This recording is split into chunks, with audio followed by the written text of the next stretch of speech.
So students, all the component of forces I have shown, but one component was remaining, and that is friction.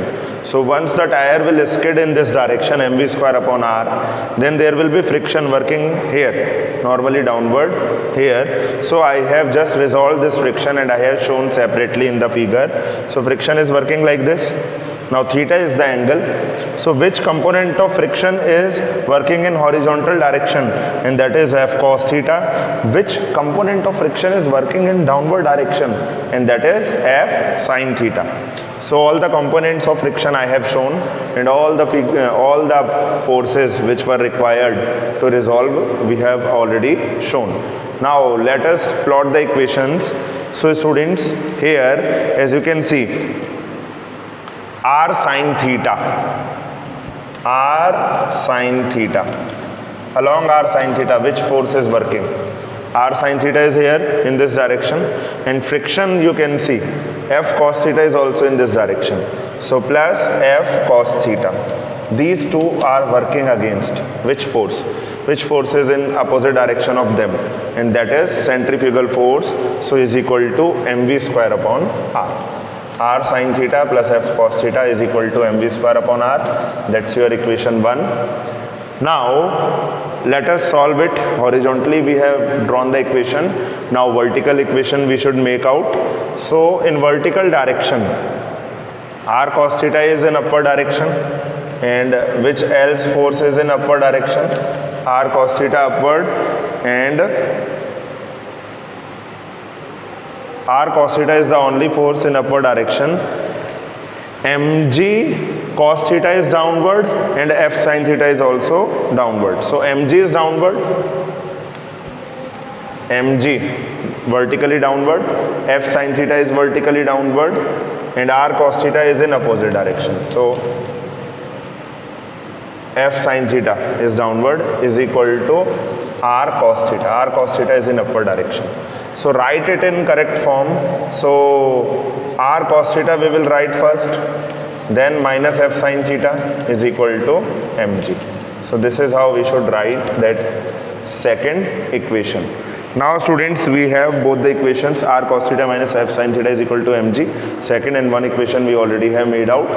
Now we should divide equation 1 by equation 2. So I need the space. I am just erasing this. You understood this. Now let us divide this. Equation 1 by equation 2. Equation 1 divided by equation 2. So what you will get? R sin theta plus F cos theta divided by R cos theta minus F sin theta is equal to mv square upon r divided by mg. So this will turn out to be v square upon rg. Now do one more thing. Divide numerator and denominator by r cos theta.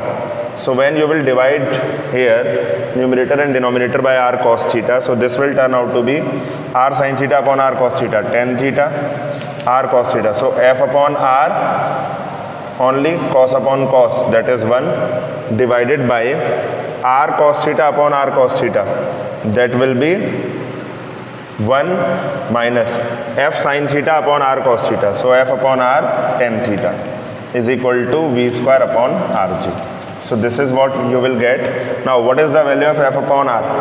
F upon r, you are already familiar with this term, that is mu. So here is the space. I can show remaining equation here. So here we can write tan theta in place of f upon r, we can write mu. So tan theta plus mu divided by 1 minus f upon r. So 1 minus f upon r means mu. So 1 minus mu tan theta is equal to v square upon rg. So what is the velocity you will get from here? If you will solve, v square is equal to rg is in divide, shifted there will be in multiply. So v square is equal to rg in bracket tan theta plus mu divided by 1 minus mu tan theta. This is the equation. Now v square is this. What will be the value of v? V will be equal to under root rg tan theta plus mu upon 1 minus mu tan theta. This is the velocity by which you should travel. Now what is the advantage of this banking of road? Equation we have done, but what is the advantage of banking of road? So this we have to understand, that earlier when we were traveling in a circular road, there was only one force, that was friction only, which was saving us. And now when we are traveling in road, as you can see from the equation 1 which we have plot, r sine theta is also in the direction of friction. So there will be a component of normal reaction which is going to save us from this particular centrifugal force. And normal reaction, how we are getting normal reaction? By the weight. Normal reaction is opposite to the weight. So we can say somewhere our weight is saving us from this centrifugal force. So this is the great advantage of using banking of road. That's why we use it. I hope you understood this. So thank you. God bless.